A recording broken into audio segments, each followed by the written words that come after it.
الحمد لله رب العالمين والعاقبة للمتقين والصلاة والسلام على محمد وعلى آله وصحبه أجمعين أما بعد أعوذ بالله من الشيطان الرجيم بسم الله الرحمن الرحيم ادعوا ربكم تضرعا وخفيا إنه لا يحب المعتدين۔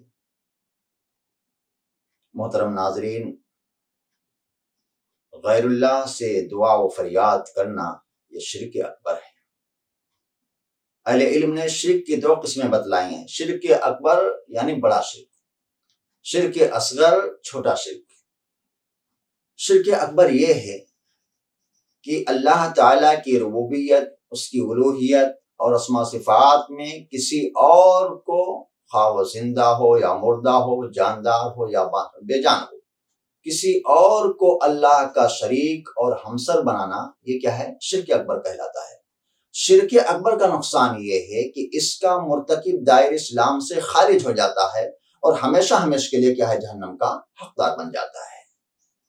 تو دعا و فریاد یہ ایک عظیم عبادت ہے، صرف اللہ کا حق ہے، اس لیے ایک مومن بندے کو چاہیے کہ ہر حال میں صرف اللہ رب العالمین ہی سے دعا و فریاد کرے، جیسا کہ اللہ رب العالمین نے فرمایا سورہ مومن آیت نمبر 60 کے اندر، ادعونی استجب لکم، اے لوگو تم سب مجھے پکارو، میں تمہاری دعائیں قبول کروں گا۔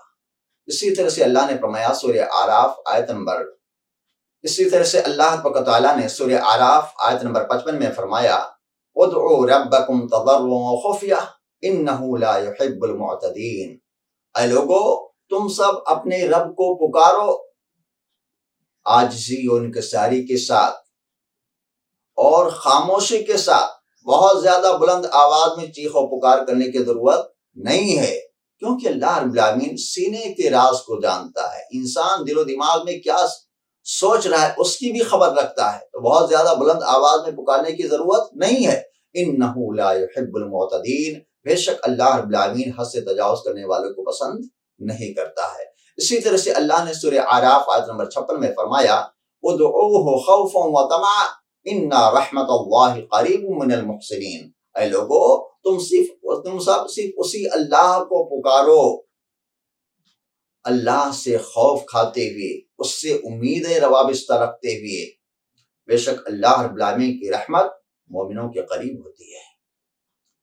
تو جملہ آیات سے معلوم ہوا کہ ایک مومن بندے کو چاہیے کہ ہر حال میں صرف اللہ رب العالمین ہی سے دعا و فریاد کرے، اسی کو پکارے، کیونکہ نفع و نقصان کا مالک کون ہے؟ اللہ رب العالمین ہے۔ ہماری فریاد رسی کرنے والا کون ہے؟ اللہ رب العالمین ہے۔ اللہ کے علاوہ کوئی بھی نفع و نقصان کا مالک نہیں ہے اور نہ ہی کوئی فریاد رسی کرنے والا ہے، جیسا کہ اللہ نے فرمایا سورہ یونس آیت نمبر 106 کے اندر، وَلَا تَدْعُ مِن دُونِ اللَّهِ مَا لَا يَنْفَعُكَ وَلَا يَضُرُّكَ فَإِن فَعَلْتَ فَإِنَّكَ إِذًا مِنَ الظَّالِمِينَ۔ اللہ نے فرمایا اے نبی، آپ اللہ کو چھوڑ کر کے کسی ایسے کو مت پکارنا جو نہ آپ کو نقصان پہنچا سکتے ہوں نہ آپ کو فائدہ دے سکتے ہوں، اگر آپ ایسا کریں گے تو آپ ظالموں میں سے ہو جائیں گے۔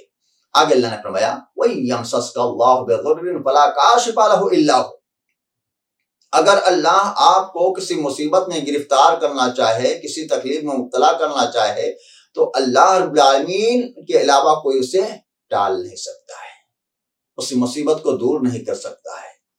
وَإِن يُرِدْكَ بِخَيْرٍ فَلَا رَادَّ لِفَضْلِهِ، اور اگر اللہ رب العالمین آپ کو کسی بھلائی سے نواز دے، کسی بھلائی سے نوازنا چاہے، تو اللہ کے علاوہ کوئی بھی اس فضل کو روک نہیں سکتا ہے۔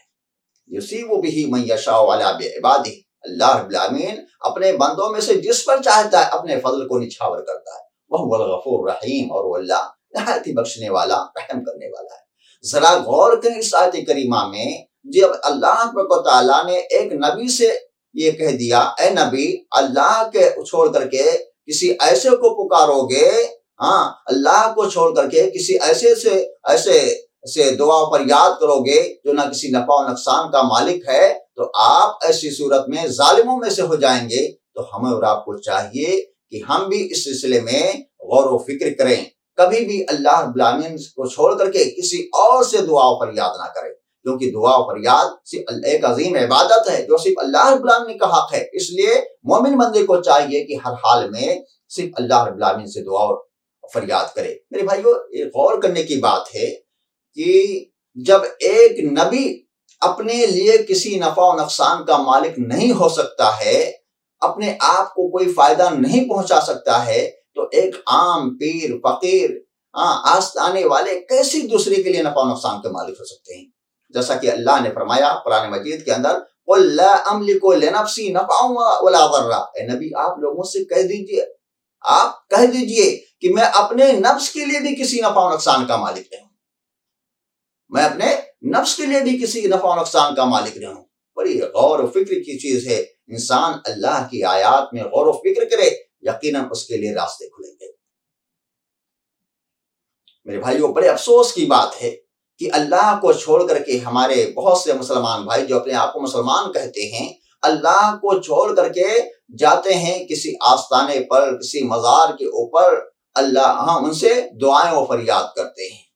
حالانکہ ان صالحین کی، ان قبر والوں کی حالت کیا ہوتی ہے کہ وہ ان کی دعاؤں کو سرے سے سنتے ہی نہیں ہیں، اور بالفرض اگر وہ سن لے تو اس کا کوئی جواب بھی نہیں دے سکیں گے. جیسا کہ اللہ رب العالمین نے فرمایا سورہ فاطر آیت نمبر 13-14 کے اندر، وَالَّذِينَ تَدْعُونَ مِن دُونِهِ مَا يَمْلِكُونَ مِن قِطْمِيرٍ. اے لوگو، اللہ کو چھوڑ کر کے جنہیں تم پکارتے ہو وہ کھجور کے چھلکے کی بھی مالک نہیں ہیں.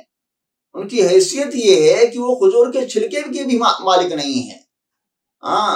اگر تم ان کو پکارو گے تو وہ تمہاری پکار کو نہیں سنیں گے، اور اگر بالفرض وہ تمہاری پکار کو سن لے تو تمہاری فریاد رسی نہیں کریں گے، اور قیامت کے دن تمہارے شرک کا انکار کریں گے. کتنی وضاحت کے ساتھ اللہ نے قرآن پاک کے اندر اس بات کو بیان فرما دیا. حالانکہ مشرکین، ہمارے وہ بھائی جو شرک کے اندر مبتلا ہیں، انہیں اس میں غور و فکر کرنے کا موقع نہیں ملتا. ساری چیزوں میں، دنیاوی چیزوں میں انہیں غور و فکر کرنے کا موقع ملتا ہے، لیکن اس سلسلے میں غور و فکر نہیں کرتے. اللہ رب العالمین سے دعا کریں کہ اللہ رب العالمین ہمارے وہ بھائی جو کسی طرح سے شرک کے اندر مبتلا ہیں، انہیں راہ راست کی توفیق عطا فرما. اے اللہ رب العالمین ہم تمام لوگوں کو صرف اللہ رب العالمین ہی سے دعا فریاد کرنے کی توفیق عطا فرما. آمین. تقبل یا رب العالمین. السلام علیکم ورحمۃ اللہ وبرکاتہ.